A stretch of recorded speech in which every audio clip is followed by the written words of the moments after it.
My brother hid $94,000 debt, a strip club secret, and suicidal plans behind all good texts. Now I'm forcing him to fight, or I'm taking the kids. Original post. Last week my older brother called me in the middle of the night. He was crying, really crying, and asked me to promise that I'd take care of his little girl if anything ever happened to him. He's always been the steady one. He made it through the chaos of their first child's newborn stage without much trouble. But since their second child was born, she's 2 now, something has clearly changed. In the evenings he sits alone in the driveway with the engine turned off. He moved into the spare bedroom, saying it was so I don't keep my wife up. But honestly, it feels more like he's retreating than being considerate. During the day, he texts me things like all good, without showing any obvious signs that something's wrong. I'm scared this is more than just typical fatherhood stress. He won't talk to his wife about it, and I don't want to push him too hard, but I also don't want to sit around waiting for another phone call at 2 in the morning. For parents or anyone who's been the concerned sibling, what actually helped you when fear and isolation were overwhelming? How do I start a conversation about therapy or support without making him shut down? Any suggestions are welcome. I just want my brother to be present and okay for his kids. Edit 1. I've read every single comment, thank you all. The message came through loud and clear. That 2 a.m. call was a cry for help, not just dad stress. I'm flying out tonight. Waiting until the weekend just feels wrong. The plan is simple. Over breakfast, I'm going to ask him directly, are you thinking about killing yourself? If the answer is even close to a yes, we'll call the Suicide and Crisis Lifeline, 988, or go to a doctor together. After that, I'll take him out of the house to do something he used to enjoy, maybe golf, maybe a steakhouse, or even a terrible action movie just to help his mind decompress and give him some space to open up. Eventually, I'll bring his wife into the loop gently so she's not left in the dark. Tickets are booked. He thinks I'm coming to town for work. I'll keep you all updated. Thanks for pushing me to take action. Update 1. When I arrived at his place, he smiled when he opened the door. I almost cried but held it together. We're keeping it low-key tonight and having a serious talk tomorrow. More updates to come. I booked a flight and I'm confronting him tomorrow. Update 2. I flew out and I'm staying on my brother's couch. We had a big, emotional talk on the porch at midnight. He opened up about debt, depression, all of it. If you want the full story, and I've got a few questions I could use help with, it's all there. Thanks again, your advice is what got me on that plane. Relevant comments. Commenter 1. Postpartum depression is something that can affect fathers too. Original poster. Postpartum depression was my first thought as well. The problem is, in his town, there's this attitude that dads don't get depressed, so reaching out for help is seen as weakness. Resources are basically non-existent. It's incredibly frustrating. If anyone knows of genuinely father-friendly support options, please share them. Commenter 2. If my brother called me at 2 in the morning like that, I'd ask my wife to watch our daughter for a few days and immediately book a flight to go see him. I'd probably take him out for a drink and push him to open up about what he's feeling. If I was fairly confident that he wasn't in immediate danger, I might wait a couple days to travel. If needed, I'd pretend I had a work trip, but I wouldn't skip the visit. If he's breaking down like that at 2 a.m., he definitely needs someone to talk to. Could be financial stress, or just good old-fashioned clinical depression. Original poster. Thanks for the reality check, you're absolutely right.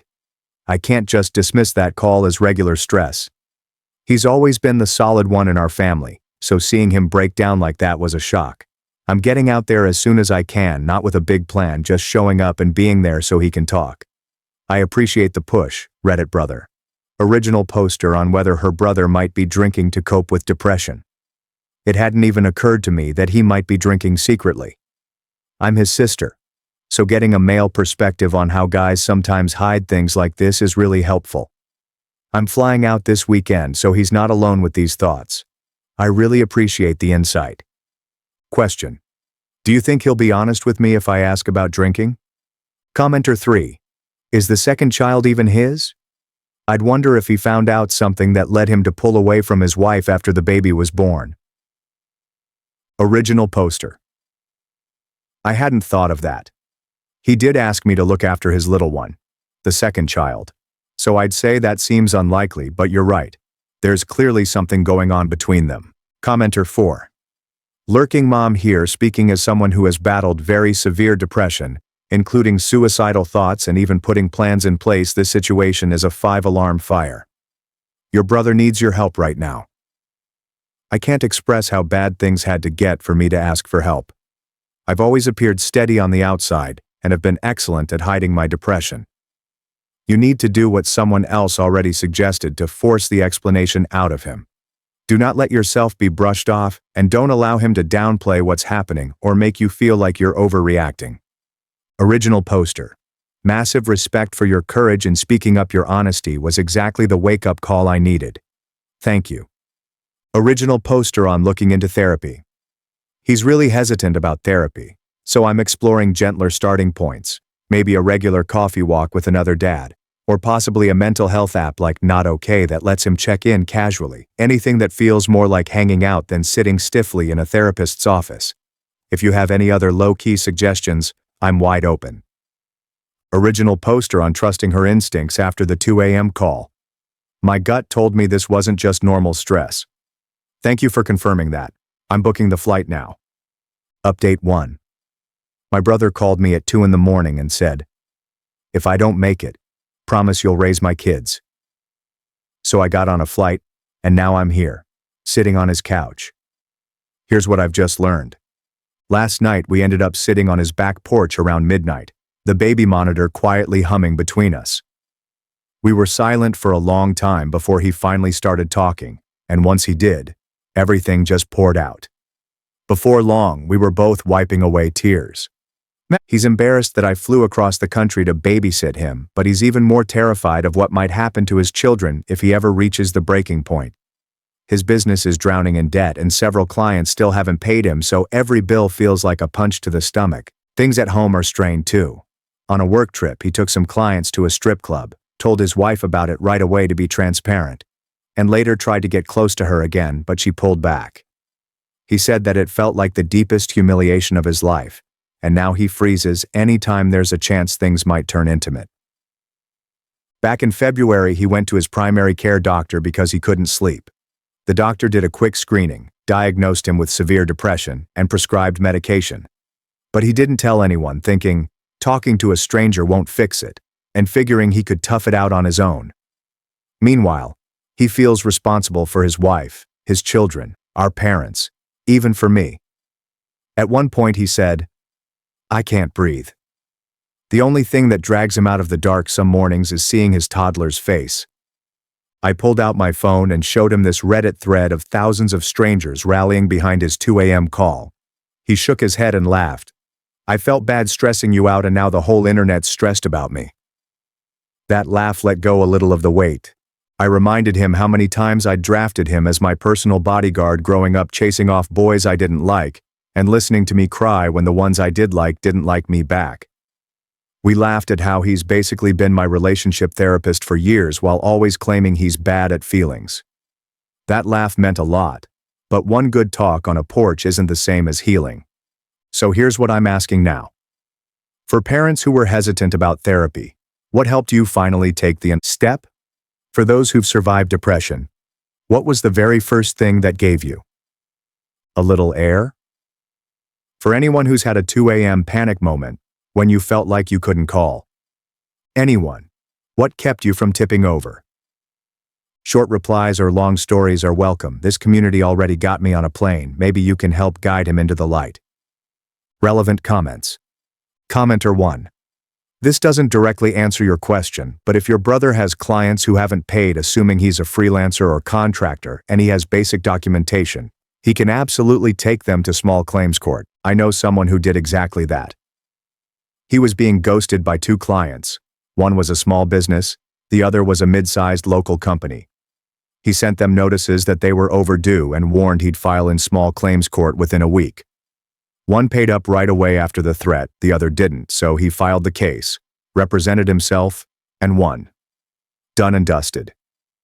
Of course, it's one more thing to deal with, and it would take a bit of effort, but it might lift some of the financial pressure. Small claims court is underrated. You can even sue large corporations there in some cases. Original poster. This is super helpful, thank you. I'll definitely pass this along to him. Commenter 2. I used to be very resistant to therapy. What changed it for me was realizing I wasn't going for my sake, I was going for my kid. I wanted to improve, to better understand my own issues, so I could model something healthy for them. I want to have a relationship with clear boundaries, a stable self-image, a healthy approach to money and emotions, all the things my parents didn't give me. I can see their dysfunction in myself and I want it to stop with me. Tell your brother, if the only thing keeping him going is his toddler's face, then he needs to make it so that darkness lifts, not so his child has to carry him through, but so the child never has to. It's not his toddler's job to save him. That's his job. He also really needs to talk more openly with his wife, especially about how he feels regarding the strip club situation and her reaction. Bottling that up is only feeding the spiral. Original poster. It's not his kid's job to get him through, it's his job. I think that will really resonate with him. Thank you. Commenter 3. I'm a dad, a physician, and an advocate for therapy. I get that it might feel like talking to a stranger, because in the beginning, that's exactly what it is. But here's something to keep in mind. You need to find the right person for you. I discovered that I preferred speaking to a male therapist after trying 2 women. Then I realized I related better to a younger male than an older one. Eventually, I found that a therapist of color resonated with me more than a white male. Eventually, it clicked. Suddenly I felt, wow, this person actually gets me. That therapist got to know me and helped me view things from different angles, asked questions I hadn't considered, and most importantly, gave me tools to process my thoughts and start healing. You're making amazing progress. I commend your dedication and love for your brother. I genuinely wish more of my patients had that kind of support system. Keep doing what you're doing. Keep showing up. Keep encouraging him to find the therapist who's the right fit. Mental health recovery takes effort. It's not a quick fix and it takes time. Original poster. Thank you for the reminder that finding a therapist is kind of like dating. You have to keep looking until something fits. I appreciate the encouragement and how clearly you explained what a good therapist can actually offer. Editor's note. The body of Update 2 was preserved before the original post was removed. Update 2. Hey, it's the sister from the 2 a.m. call back again because something unexpected happened. Quick recap for those just joining. A few nights ago, my phone rang at 2 in the morning. My brother asked if I would take care of his children if anything ever happened to him. The words sounded practical. The timing felt like a silent goodbye. I came here and shared everything. Hundreds of you replied. Last night we sat together and read all 700+ comments. Every reply felt like someone farther down the trail flashing a light back toward us. He put the phone down, shook his head and said, he asked me to share what stuck with him, his words, with my narration wrapped around them. 1. How did we all miss the sirens? Thread after thread shared the same gut punch pattern. Brothers joking at dinner, FaceTiming goodnights then gone.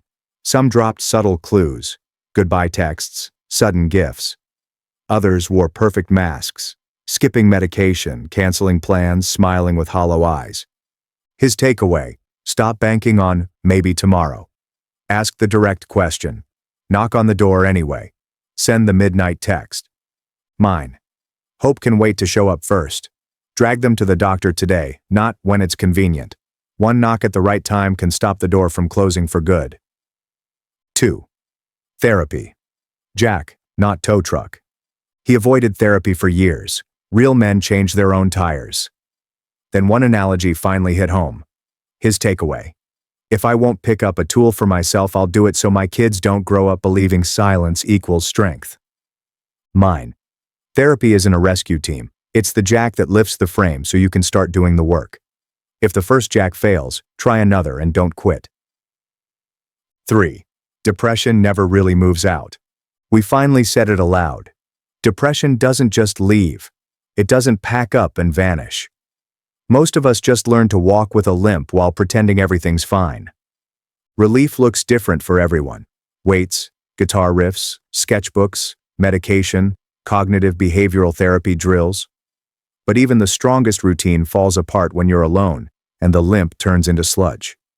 His takeaway: depression wins if I freeze in isolation. Any movement with people lifting, riffing, walking, talking gets oxygen back into the day. Mine: normalize the limp, keep pushing toward motion, and never let anyone walk that limp alone. 4. The 2 a.m. kill zone. That's the hour when the brain tears off its daytime mask and insists the only way out is to stop breathing.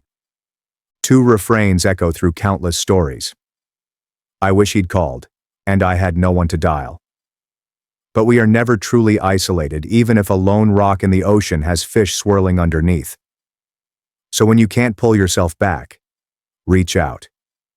His takeaway: when tunnel vision sets in, a real live voice can be the crowbar that pries the door open again. Mine: you have to build safety nets before you ever enter the kill zone. Keep important numbers visible. Have a plan in place. And if you can't calm the storm inside your own head, send a signal someone out there is awake and ready to help steer you through to the morning. Why I'm writing and staying. I typed parts of this with tears rolling down my face because the full weight of almost losing my brother has finally hit me. The internet is rarely this human, but this thread flooded us with empathy and light. If even one person is pulled back from the edge because these words reached them, then sharing this was necessary. No one should die from silent suffering. No one is truly alone. Even a so-called isolated island has life surging beneath the waves. Let's be the proof of that for anyone who feels stranded. What we still need to add your piece. I'm still crying because if I hadn't listened to the stories from the moms and dads who commented earlier, I might be planning a funeral right now. Your words saved my brother. So I'm turning back to you. If you're still deep in the struggle, what's weighing on you right now? Is it financial panic, medication that's not working, feeling like you have no one? Name it, because calling it out helps others recognize it in themselves. If you've made it to steadier ground, what do you wish you'd done sooner or wish had existed when you were at your lowest? What actually helped? A habit, a quote, a tool, a moment that truly moved the needle for you? Everything you share here will become part of a living guide. One thread late at night kept my brother here with us. Maybe together we can keep the next family from falling apart. Relevant comments. Commenter 1. This is why we're here. You both just made my day. Original poster. I'm so thankful I stumbled into this space and found all the incredible moms and dads here. Commenter 2. Thank you for taking the time to write this. I missed the original post, but I'm really glad I clicked on this one. There's one massive reason I keep coming back to this subreddit: to remind myself that I am not alone when I'm struggling. Not ever. Original poster. I'm so glad you found this one too. And thank you for saying that. That exact feeling, I'm not alone, was what helped me keep it together while I read and wrote through tears. Commenter 3. This is an amazing step forward. I'm proud of both of you. He has to fix the business though. For small business owners, mental health and business performance are so tightly connected it's hard to separate them. He can't do it solo. Just like with therapy, he needs someone who can shine a light where it's needed. That's not a weakness. It's just smart to lean on someone else's expertise. You and he can absolutely do this. Original poster. Absolutely. The business part still needs to be addressed, but he won't get there unless he's stable mentally, so we're taking it one step at a time. Thank you for the encouragement. Note: please do not comment in linked posts or message the original poster. Reddit's best of Redditor updates. Rule 7. This is a repost. I am not the original poster.